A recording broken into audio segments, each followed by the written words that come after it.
Udah cantik nggak mau kelihatan orang, itu baru namanya perempuan siratum mustaqim. Belajar dari siapa? Belajar dari Maryam. Maryam itu cantik banget, tapi nggak mau kelihatan orang. Kalau ini nggak banget cantiknya, pengen kelihatan orang banyak.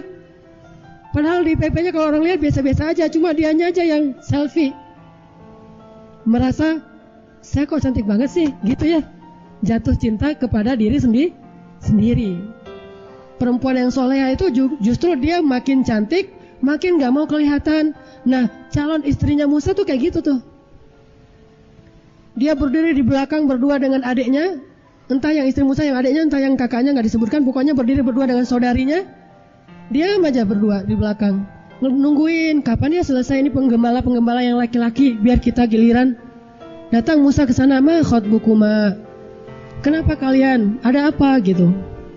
Kata mereka, coba lihat. Qalata, kata mereka, la naski hatta yusdirar ri'a wa abuna syekhun kabir. Segitu aja. Panjang nggak? Sedikit. Kami nggak bisa ngasih minuman ternak dan ayah kami udah tua. Gitu doang. Enggak. Ada apa? Nggak ada apa-apa gitu. Padahal caper, ada SMS nyasar, dibalas lagi, nanti pakai emotikonnya banyak gitu ya.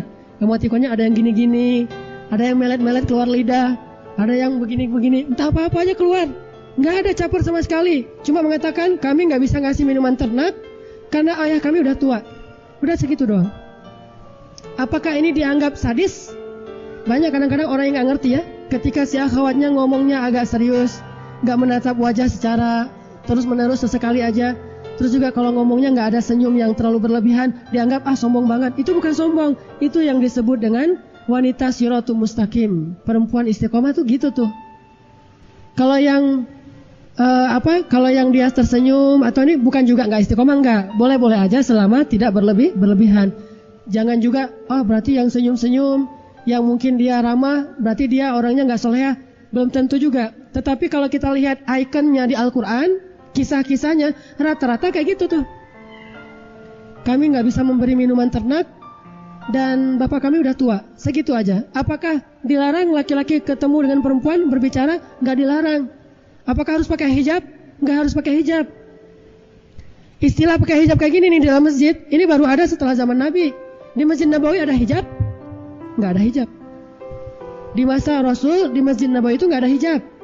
Apa buktinya? Satu, ketika ada seorang perempuan, anaknya Abu Lahab mengadu kepada Nabi karena dituduh sebagai anaknya Abu Lahab. Kata Nabi, besok kamu sholat berjamaah di masjid, duduk paling depan ya, biar kelihatan. Besok dia duduk paling depan. Sehingga Nabi mengatakan, wahai kaum muslimin, siapa yang mencela nasabku berarti dia mencela aku. Sesungguhnya semua nasab di hari kiamat terputus kecuali nasab Nabi Muhammad. Kata Umar, ya Rasulullah, siapa yang mencela nasabmu? Kasih tahu ke saya. Ya Umar, duduk. Wahai kaum muslimin, itu anak Abu Lahab. Siapa yang mencela dia karena bapaknya? Sesungguhnya dia adalah dari keluargaku dan keluargaku itu tidak terputus nanti di hari kiamat. Ditunjuk orangnya dan kelihatan, menunjukkan bahwa di Masjid Nabawi tidak pakai hijab. Yang pakai hijab di rumah Nabi.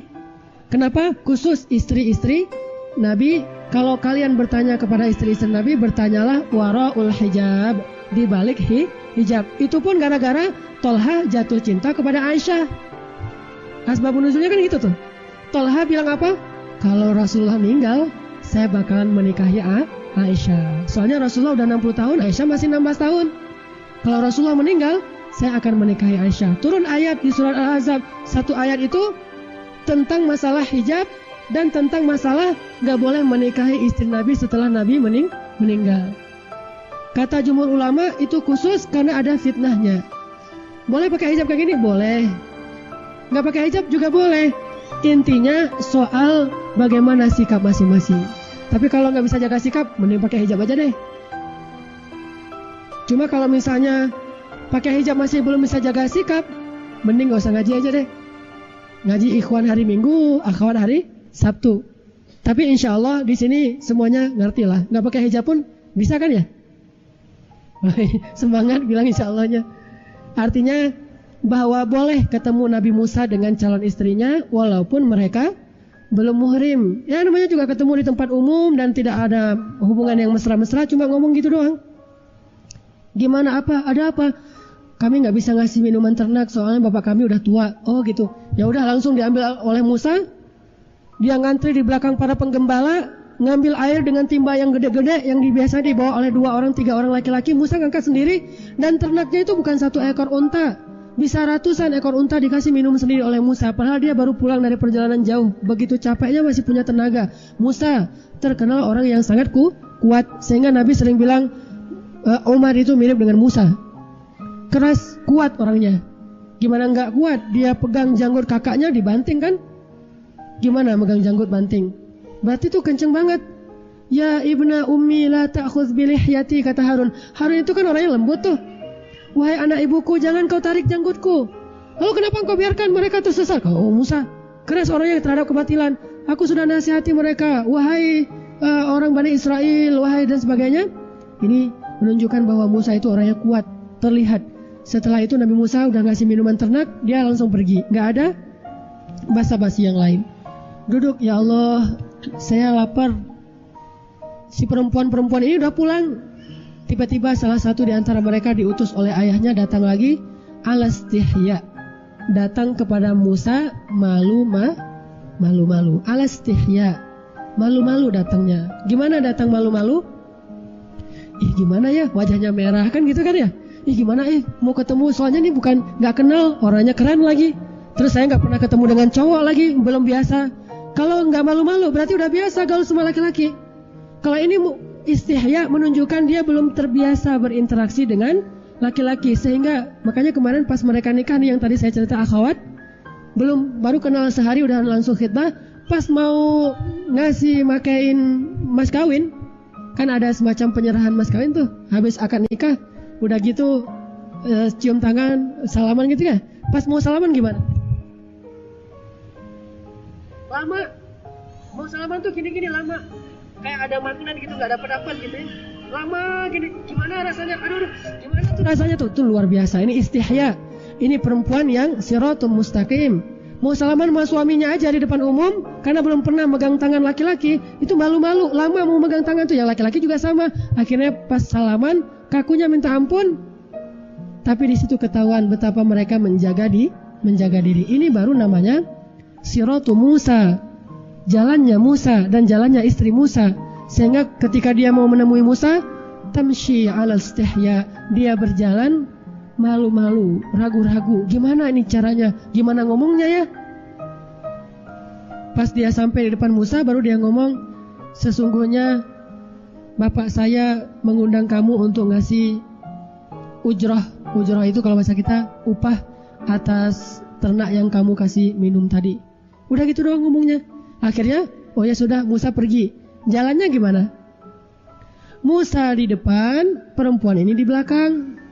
Jalannya nggak bareng, nggak pakai daun pisang, hujan. Itu mahnya tenggelamnya kapal Van der Wijk ya. Enggak gitu-gitu amat. Saya dulu waktu SMP 3 kali khatam baca buku tenggelamnya kapal Van der Wijk, karena saya senang sastra, jadi saya belajar dari Hamka. Kalau di versi bukunya pakai daun pisang, kalau versi filmnya pakai payung tradisional.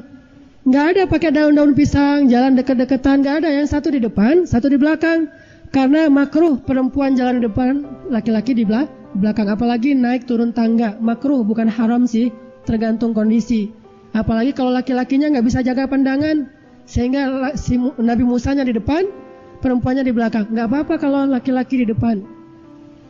Terus gimana tahu rumahnya? Tinggal bilang aja dari belakang, belok kanan, gitu kan? Belok kiri, lurus. Udah kayak navigator. Gimana? Turn left, turn right, strike apa? Belok kanan, belok kiri. Navigator kan gitu kan ya? Ya udah jadi navigator aja dari belakang.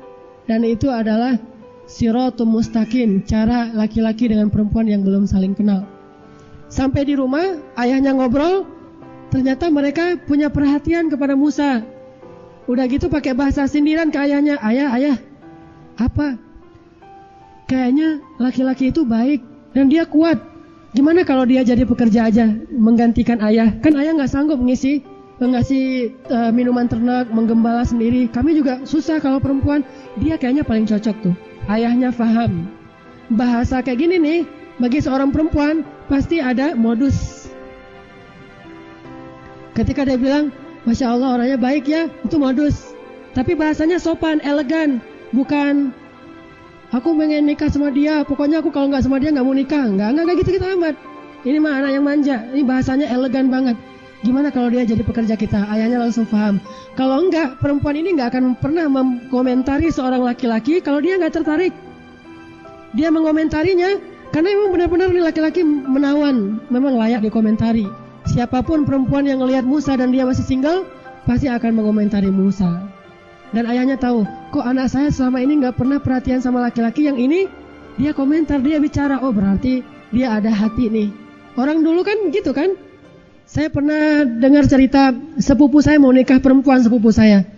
Keluarganya bagus, cara pendidikannya, akhlaknya bagus. Suatu hari si sepupu saya ini pernah nyebut nama seorang sepupu yang lain, laki-laki. Kata mamanya, saya belum pernah dengar loh dia nyebut tentang seorang laki-laki, baru kali ini. Kayaknya kita jodohin yuk, dia sama sepupunya. Nah ini berarti menunjukkan perempuan ini selama ini terjaga. Sekali dia nyebut laki-laki itu gara-gara dia tertarik dan orang tuanya langsung ngerti. Sedangkan kalau udah biasa, kamu serius gak sih? Kamu serius gak sih? Tanya kayak gitu. Kalau kayak gitu tuh berarti udah biasa tuh. Soalnya seringnya gak serius. Wahai ayah, boleh gak dia jadi pekerja di rumah kita?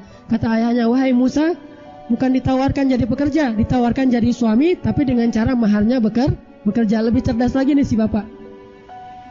Calon mertuanya cerdas banget ya. Jadi sekali gitulah. 2-3 pulau terlampaui. Wahai anak muda. Kalau bahasa di drama-drama radio, wahai kisanak gitu ya. Maukah engkau menikah dengan putriku? Sesungguhnya kami ini orang baik, kan gitu kata dia. Sesungguhnya kami ini orang baik, maksudnya sesungguhnya aku dan putri-putriku ini orang yang terjaga. Putriku itu bukan orang-orang yang sembarangan, bukan perempuan yang biasa. Dia orang yang aku jaga sejak dia kecil. Maukah engkau menikah dengan putriku? Dengan mahar bekerja selama 8 tahun atau 10 tahun, terserah kamu. Terserahnya 8